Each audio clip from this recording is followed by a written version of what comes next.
বুড়ি ছেলে পছন্দ না, ওদেরকে না করে দাও। পছন্দ না মানে? একটা বাপের একটাই ছেলে, অবস্থা ভালো, জমি জায়গা আছে। যতই জমি জায়গা থাকুক, দেখতে পাচ্ছ না ছেলে কালো ভূত? আমারই তো পছন্দ না। কেন, তোমার মেয়ে আবার খুব ফর্সা নাকি?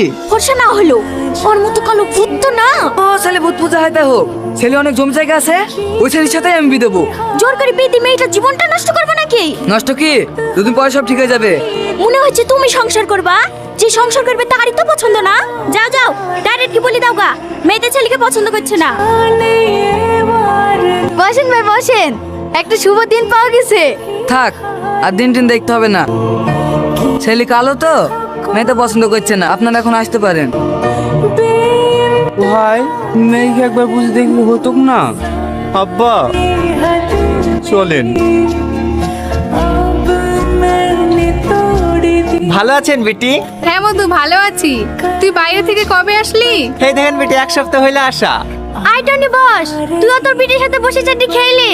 এক সপ্তাহ হয়ে গেল বাড়ি আসা, একদিনও ফোন করিসনি। আমাদের কথা ভুলে গেছি নাকি? আরে না না, ভুলো কেনে, এমনি করা হয়নি। মা কোথায় গেছে দাদি? ওই পড়া জমি মরে গেল না, তাই দেখতে গেছে। ভাই এবার বিয়ে করার লেগে বাড়ি আসলি নাকি? আরে না না, এমনি। একটা কথা বলবো জমেলা? হ্যাঁ বলো। এধারে রিমোট ডিভোর্স 2-3 মাস হয়ে গেল, বিয়ে শাদী দেওয়ার কথা কিছু ভাবছি নাকি? হ্যাঁ, বুড়ির আব্বা ছেলে খুঁজছে তো, সেরকম ছেলে পাচ্ছিনি। ও তো ছেলে খোঁজার দরকার কি, আমাদের টনির সাথে বিটা দিয়ে দে না। এটা তুমি কি বললি নানি? আমি এই কালো ভূতকে বিয়ে করবো? কালো কিসের রে, তোর তো একবার বিয়ে হয়েছিল, তুই আবার আই বড় ছেলে পাবি নাকি?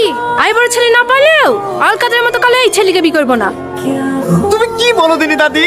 সবার সামনে আমাকে এইভাবে তোমার অমন করতে ভালো লাগে? কতবার বলিস আমি তোমাকে বিয়ে করবো না করবো না, তারপরে মেয়ে দেখলে অমনি বিয়ের কথা শুরু করে দাও। থাকবো না রে বাড়িতে, কালকে বেঙ্গলে চলে যাবো।